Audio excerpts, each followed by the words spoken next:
necə də ağlatdı bu bahar məni. Niyə ürəyimi aça bilmirəm? Gül çiçək ətrini saçır hər yana, mənsə öz ətrimi saça bilmirəm.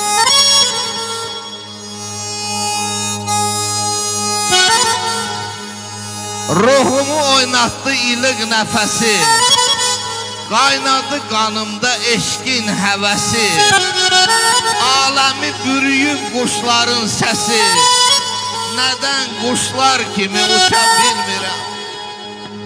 Yaz kimi tez soldun ey cavanlığım, şübhə altındadır indi varlığım, gəncliyin taxtından düşür şahlığım, qayıdıb geriyə qaça bilmirəm.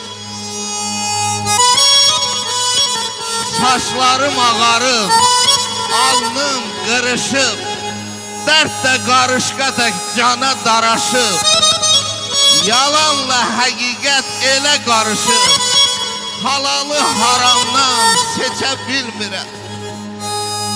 Nəriman ömürdən gedir hər bahar, çalış əməlindən çək versən ar, Sirat körpüsündən keçməyə nə var?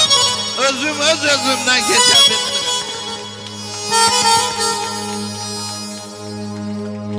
Müəllim, çox sağ ol, ürəyinə qüvvət, təbinə qüvvət. Hə, bəy oğlan qardaşımız mənə yaxınlaşdı, dedi ki, mənim əz xoş günüm, gözəl günüm olsa da bizim ağsaqqalımız, böyümüz Xanbəbə əmmimizə Allah rəhmət eləsin, Allah onun yerin cənnət məkan eləsin. Nə qədər dünyadan köçənlərimiz var, Allah hamısının məkanını cənnət eləsin inşallah.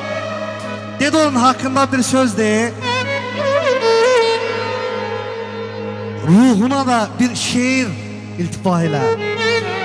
Deyir, sən büdürəsən, sən yoxsan, büdürəsəm yıxılsam daha, heç kəs harayıma çatmaz hayata. Qanadı qırılmış şair